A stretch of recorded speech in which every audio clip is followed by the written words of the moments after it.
ချန်ပြည်မှာဘန်ကောက်မြို့တွေအပြင်ဘယ်မြို့တွေကဘာအတွက်ကောင်းလဲထိုင်းမှာအိမ်ချန်ပြည်ဝယ်တော့မယ်ဆိုလို့ရှိရင်လူတော်တော်များများကဒီဘန်ကောက်ကိုပဲပြေးမြင်ကြတယ်ပေါ့နော်ဒါပေမဲ့ကျမတို့ရဲ့အနန္တထိုင်တဲ့ estate မှာဆိုလို့ရှိရင်ဘန်ကောက်မြို့အပြင်ထိုင်းနိုင်ငံတဝမ်းမှာရှိတဲ့အကောင်းဆုံး property တွေကိုရွေးချယ်ပေးနေပါတယ်ထိုင်းအိမ်ချန်ပြည်မှာရွေးချယ်ဝယ်ယူနိုင်တဲ့မြို့ကြီးတွေအနေနဲ့ဆိုလို့ရှိရင်တော့နံပါတ်1ကဘန်ကောက်ပေါ့နော်ဘန်ကောက်ကဒီအလုပ်အကင်အတွက်ရောသွားရေးလာရေးအတွက်ရောအဆင်ပြေတာဖြစ်တဲ့အတွက်ကြောင့်မို့လို့ကိုယ်တိုင်နေထိုင်မှုအတွက်ပဲဖြစ်ဖြစ် investment အတွက်ပဲဖြစ်ဖြစ်အကောင်းဆုံးရွေးချယ်တင်တဲ့မြို့ပဲဖြစ်ပါတယ်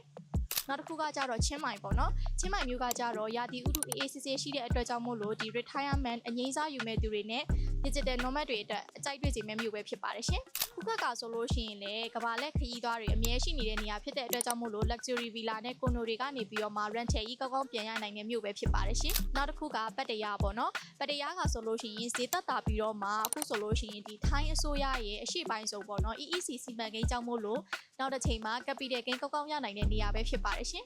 နောက်ဆုံးအနေနဲ့ကတော့ဒီတဘာဝတရားကိုခန်းစားခြင်းနဲ့ဆိုလို့ရှိရင်တော့ထိုင်းပြည်မြို့နယ်တွေနေထိုင်တဲ့ဟွာဟင်းမြို့လေးနဲ့ဥရောပဆက်ဆက်တောင်ပေါ်မြို့ကလေးမှာနေထိုင်ခြင်းနဲ့ဆိုလို့ရှိရင်တော့ခေါင်ရိုင်မြို့ဘက်မှာဒီ weekend home လေးတွေကိုလည်းဝယ်ယူပိုင်ဆိုင်ထားနိုင်ပါတယ်ရှင်